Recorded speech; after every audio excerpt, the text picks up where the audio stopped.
One of the more recent solutions that we brought out in December last year was the first artificial intelligence, which we call AI for You. We work with 11 labs on this. Basically, we look at the audience of who are we trying to capture. So again, it could be kids at school, or it could be, someone at work, or someone who's just lost their job, or someone of an older generation. What we wanted to do is to make sure that we give them all the ability, how they feel comfortable to kind of ask the question or talk to someone, because EAP is not available. And also, I think that what's missed here, these people don't actually know what's wrong with them. They don't feel right, but they don't know what's wrong with them. So what happens through AI for You is you've got three options of reaching out. One is by phone, and it's talking to artificial intelligence. Two is by text to text, and also is speech to speech.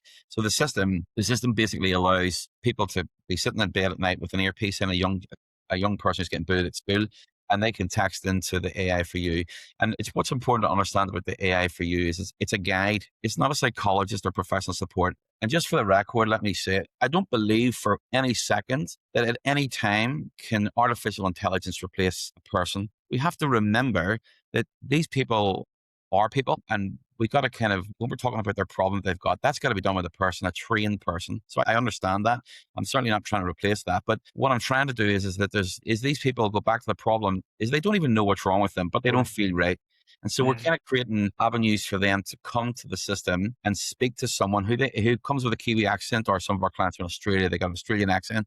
And it basically will listen to them, show empathy. It's multilingual. They can talk to it in any language. It will talk back to them in that language. And it basically guides them to the professional support. So some organizations have got a professional support who's employed, and so the system will guide them to the professional support. Or there's online right now in Wellbeing Solutions, we have AI for You for free. And then basically that allows people to be directed to any government approved site. So for bullying, it could be Youthline, so as an example. So the idea behind that is basically that people can come in and use the system and just be made aware of what their problem is, and we'll guide them to that. So if the system picks up through asking questions empathetically that they've got depression or anxiety, it'll direct them to the government approved support. So, and it's got some other smarts in there that if they are suicidal, it does kick in and ask them their name, because we obviously want to communicate that, and that notification would come through to my development team and GM. What do you think is the future for AI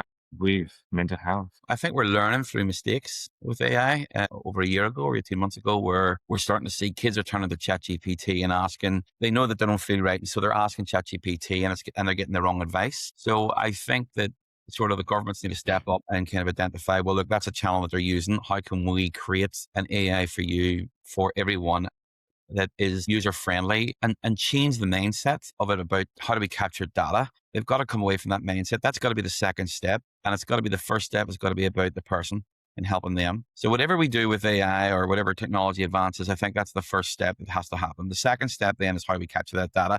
And that's through the guiding process, guiding them to the support, the professional support, who the people can then help them, and they can capture that data and go through a process of helping the person and seeing it through. And so for me, I think it just needs to be kept very simple.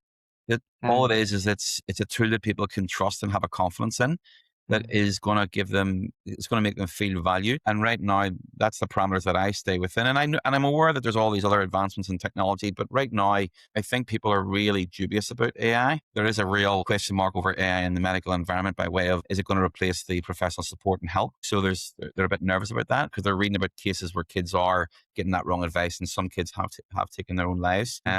So, you have an obligation, I think, as a founder, to make sure that we are just looking for keywords in what we do that help us direct the person to the professional support that the person needs. And right now, that's what people need.